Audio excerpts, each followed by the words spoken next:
Nominations are in for this year's Game Awards. Unity and Amazon are the latest companies facing layoffs, and the Pikachu necklace that will cost you a year's salary.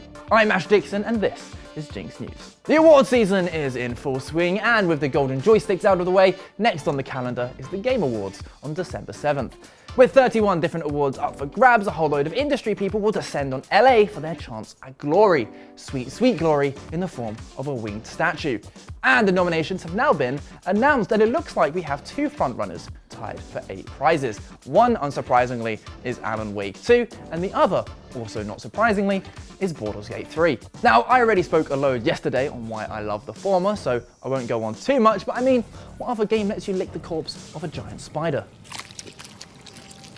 You licked a dead spider. Dead spider. You licked it.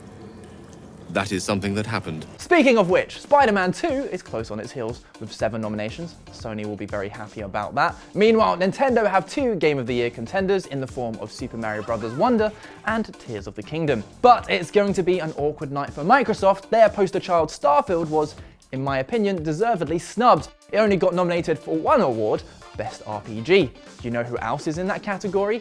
Baldur's Gate 3.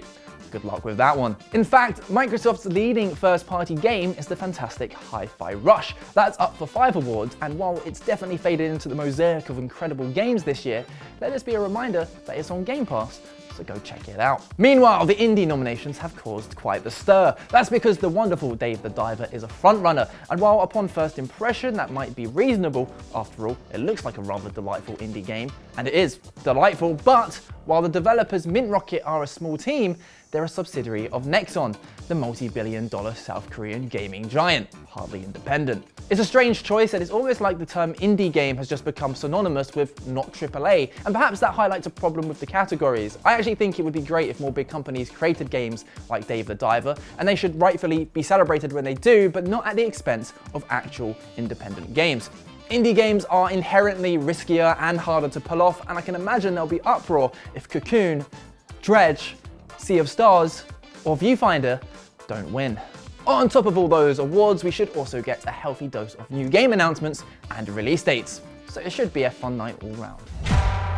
Now, 2023 has been a strange year because as we talk about all these amazing games that have come out, it's juxtaposed by the constant announcements of layoffs across the industry.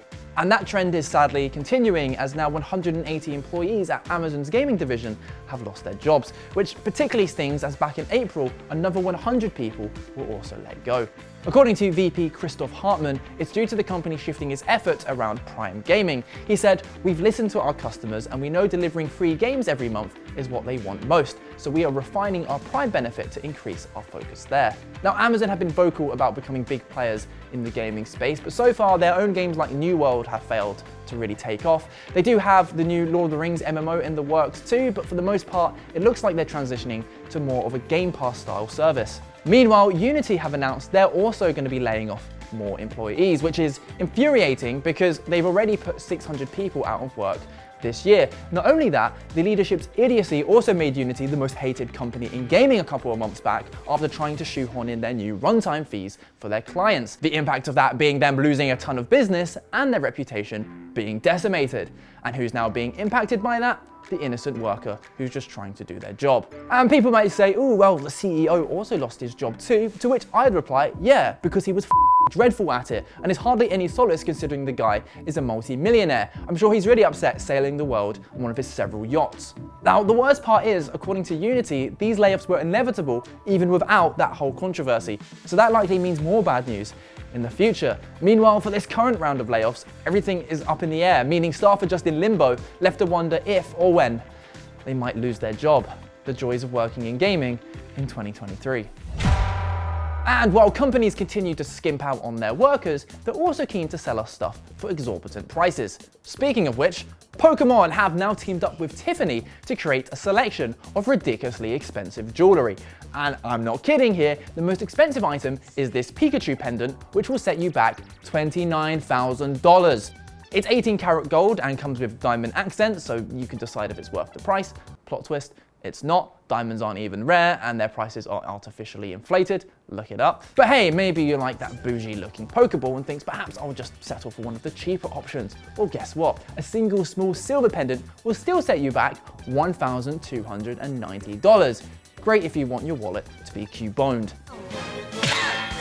Now, you might be able to tell, I'm not a fan of such a collaboration, but can't lie, I can see why they've done it. I know how much you pay out for those sweet, sweet Pokemon cards, so there will be people who will buy these. I've also dipped my toes into the addictive pleasure of buying whole booster boxes and praying for pulls. However, having stared deep down into that spiraling void, I put on my big boy pants, stepped away, and now just play the game on the broken TCG Live app instead. Go check out the link in the bio for that video. What do you think though? Am I going crazy here? Maybe I'm out of touch with the proportion of the population who, you know, actually have money. Let me know in the comments down below. From Pokemon to Pokimane now. That's because streamer Pokimane has launched her very own healthy snack brand. Called Minor Snacks, they're inspired by her own health issues that she encountered over the pandemic, where she ate a load of junk food. She's now come up with the innovative idea of taking healthy food and making it tasty. Wow! Right now, there's only one product available online, the Midnight Mini Cookies. And while they do look rather scrummy, you can only buy them one box at a time. Each box comes with 4 pouches, and in total, that sets you back $28. I mean, man, more of you need to start watching this show so I can start making some bad buck. Now, I don't want to go too hard on Pokimane here. I respect the hustle. We've already got Feastables and Prime, so clearly there's a market. If anything, the future of food just seems to be products with influencers' faces slapped on, so prepare yourselves for that dystopian nightmare. Plus, it's a massively male-dominated space right now, so I'm all for other genders actually getting a slice of the pie, especially considering being a woman on the internet comes with a whole load of extra baggage that I won't get into right now. Still, that won't stop me from saying $28 for 4 pouches of cookies is ridiculous. I'd much rather spend my money on some bathwater. And that's the show, you know the drill by now. Subscribe to the channel to get your daily dose of gaming news and hit the like button to help us out with the YouTube algorithm. All hail the YouTube algorithm. We'll be back tomorrow to do this all over again, so make sure to be here then. Bye!